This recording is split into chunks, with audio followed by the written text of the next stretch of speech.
Welcome to the Houston SPCA Pawcast. I'm Dr. Virginia DeChant, and today I'm going to be talking to you a little bit about the animals we don't typically think of when we think of a shelter. So I'm going to be talking about our farm animal and horse areas. So this is the Dr. Amy Alexander barn, and it's here on the Houston SPCA Houston campus. And this is where we keep our some of our horses, and then some of the other animals that come in, like pigs. You might be seeing Harley. Harley, a piglet that came to us as an owner surrender. She knows how to walk on a leash. She can wear a harness. She knows how to sit. So you'll be seeing a little bit of Harley as we go on. All right. So what kind of animals walk through these barn doors? Mostly it's horses. But we basically see any other animal that you might find on a farm. Goats, sheep, pigs, ducks, chickens, and we've even had an emu here. And then how many animals, can be housed here at the Alexander Farm Facility? So this barn's got 24 stalls, and then we have an area with 3 stalls and a small turnout for it's kind of sheep, goat, pig kind of size. We have 3 chicken coops here. Okay. And then out in Hempstead, we lease a horse farm. So the majority of our horses are out there. It's got excellent pasture. So they're out there eating grass, getting happy. And then how do animals usually get here? How do you just stumble upon a horse and bring it to SPCA, or how do you usually get them? Most of our horses come in through our cruelty investigators. So they'll have had somebody call and say, hey, I'm concerned about this horse. And so the investigators will go out and do an investigation. And then if the animals are in danger, they'll bring them here or to Hempstead. So then, we do have cruelty laws for horses? It's not just for dogs and cats? Absolutely. Horses in Texas are considered livestock. So the laws regarding them are found in the agricultural codes. And what type of things can we call about if we have a neighbor that's, we don't think if they're feeding them right? When do we know to call? Basically, if you see something that just doesn't seem right. According to the Texas laws, in order to be convicted or charged with animal cruelty, it has to show that the person had intent or failed to act. So according to the Texas law, you need to provide necessary care, food, and shelter to your animal. If you fail to act once you've been told, hey, you're not providing adequate feed, shelter, or care, then they can prosecute you. And then there are some actual cruelty things. That would be, purposely injuring your animal or injuring somebody else's animal, torturing an animal, making animals fight each other. But most of what we see is the just failure to provide the basic needs of the animal or keeping the animal in an environment that is not healthy. And are there any injuries that you see when they come in? Fairly common, yeah. A lot of the injuries we see are due to not having somebody take care of the horse's feet, not taking care of fences, or having dangerous equipment in with the animals. The other type of injuries we see are animals that are hurting each other because they're fighting over food in a little tiny space. And how do we know if a horse is in pain? It can be very hard to tell. They're prey animals. So they don't want to be seen as the weakest link in the herd. So they will do their absolute best to hide it. So as a horse person, you have to be pretty clued into what they're telling you and read their subtle signs. If they are in pain, they'll try to find ways to reduce the pain themselves. So if their leg or foot hurts, they'll try not to use it. Or if their belly hurts, they'll try to roll and see if rolling makes their belly feel better. If their teeth hurt, they'll figure out how to twist their head or which foods to avoid so that chewing doesn't hurt. Yeah. So we have to obviously keep in track of like their daily behaviors and understand that. Yes. And we usually see horses that are very emaciated, from lack of care, like you were saying. How do they put on weight? Well, we have to take it very, very careful at first because basically the gut has shut down. So if we offer them too much food or too nutritious a food or too rich a food, their guts can't handle it. So when they come in and they're that skinny, we slowly start off trying to wake up their gut, and we'll give them small amounts of a really nutritious alfalfa hay at first. And then when their gut is able to wake up and process that, that's when we'll start introducing larger amounts. And if they need it, we can give them a manufactured feed that has vitamins and minerals and all that good stuff. Awesome. And then what other common procedures do they usually get seen when they're here? Or what's a typical when a horse comes in, what happens?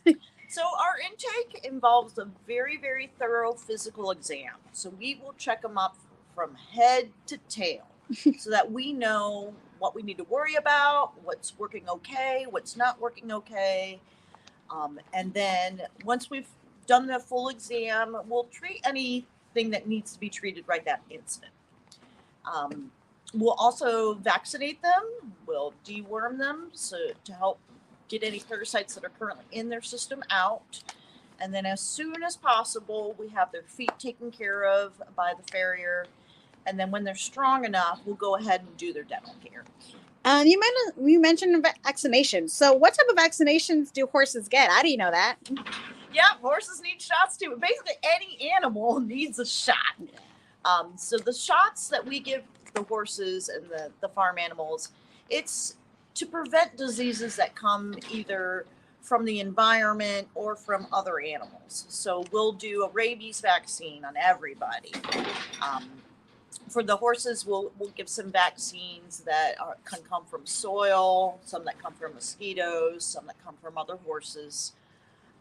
In other animals, the vaccines that are considered core, it depends on the species. So the core ones are the ones that everybody needs no matter what. But sometimes there's some non-core vaccines that are specific to certain situations or places where the animal's going to be or certain things the animal's going to be doing. In that case, we'll elect to give those extra vaccinations just to help prevent disease. And I know we do a lot of surgeries for the dogs and cats. What type of surgeries, if any, are performed for the horses or farm animals? Well, horse is a little bit too big to walk into the hospital and put on a table and do all the sterile prep and all of that. So the way we have to do surgery here is we do surgery purely by intravenous anesthesia, so all by injection.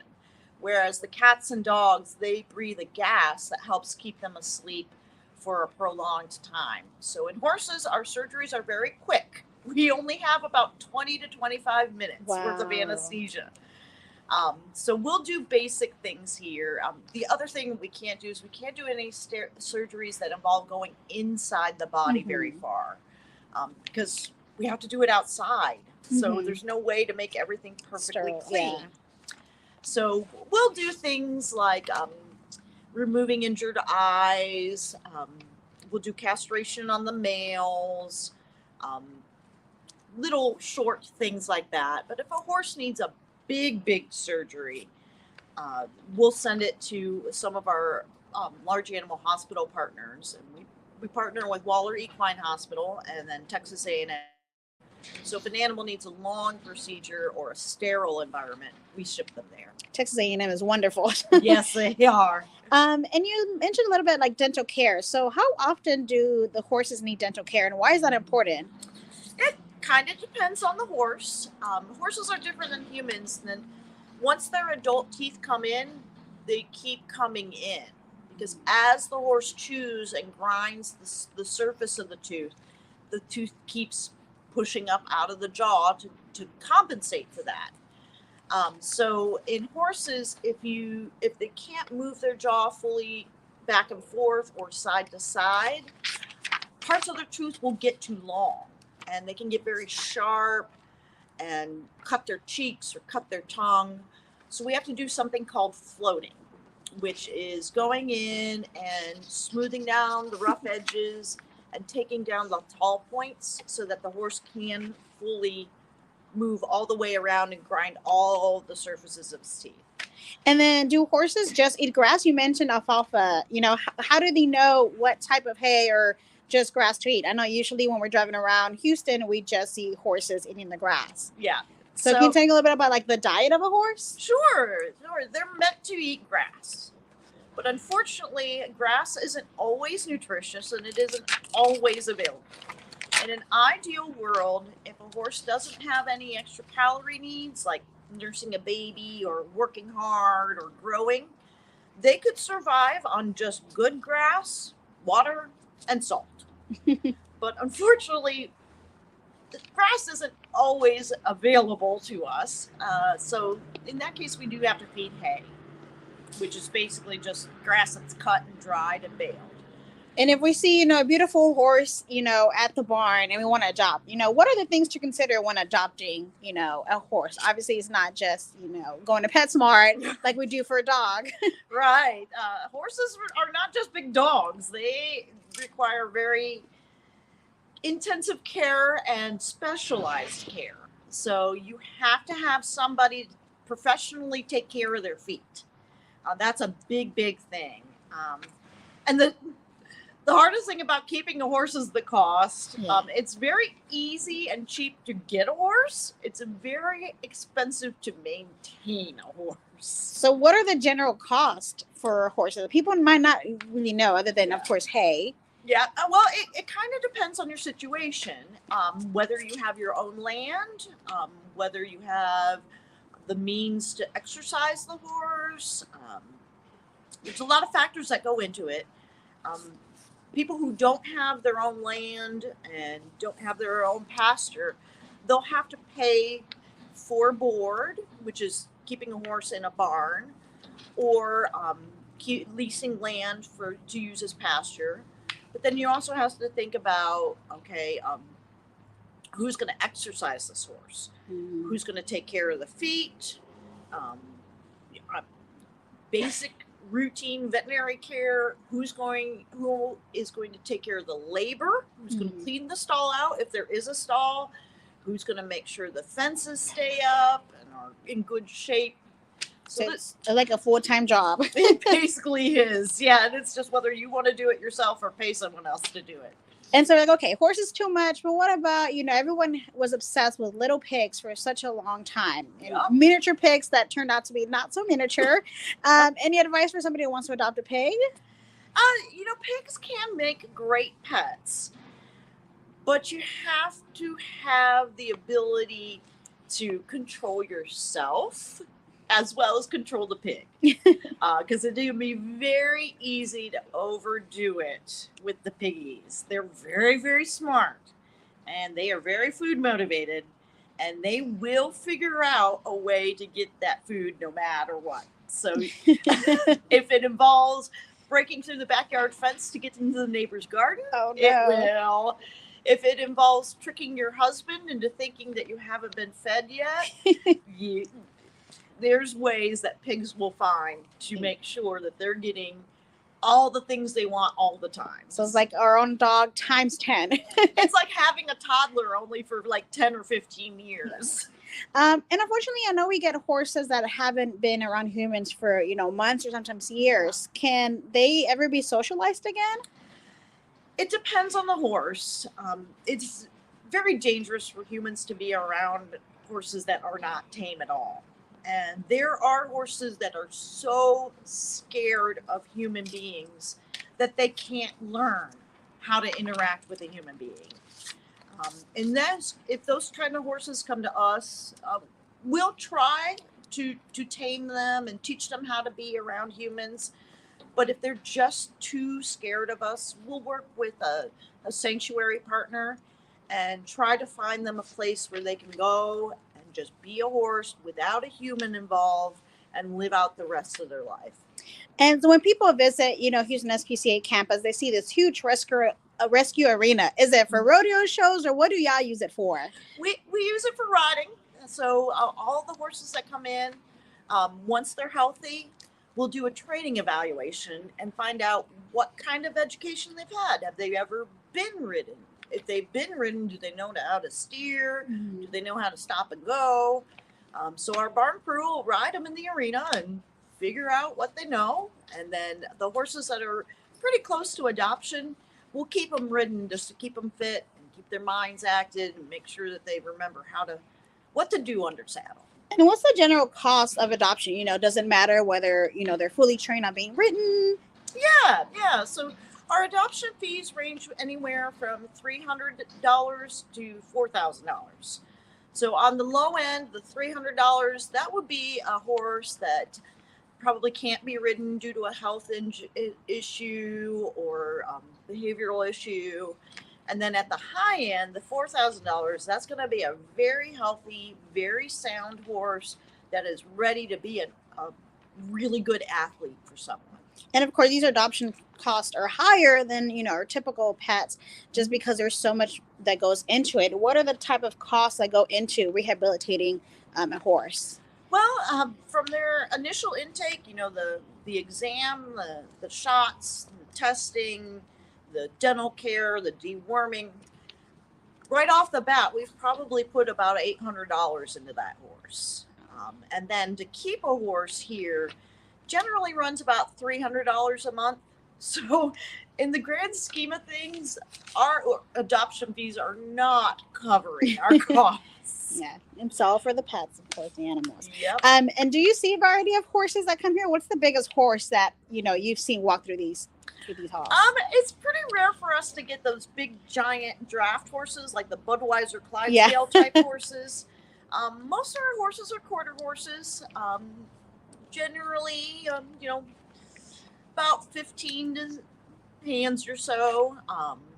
Unfortunately, we do see a lot of horses that should be bigger, but they're stunted in their growth because they were malnourished when they were babies. Got it. And what is the process for adopting a horse or any of these farm animals? So basically, you go to our website and fill out an adoption application. The thing that's a little different about the farm animal application is we're going to ask you to provide the phone number or a contact way so that we can make sure that somebody is going to be your veterinarian and be the person who takes care of your animal's hooves. Okay, so it's a little bit more extensive, interview. Yeah. And do you usually prefer dogs and cats, or is this usually where you spend most of your time in the barn? Well, I spend most of my time over in the small animal hospital, but horses are my heart. I really love them, and that's what I did for 15 years of practice. And I like the cats and dogs a lot, but the horses are my favorite. Awesome. And then there's a myth that pigs are really smart. Is that true? Absolutely. The problem is they're a lot smarter than most people. And then, if somebody wants to donate, to the barn, what are some supplies that you guys need? Well, actually, most of the supplies we need are very specific. So it's hard for us to just take in whatever people give to us. Financial donations are really the best way because that way we can order exactly what we need when we need it.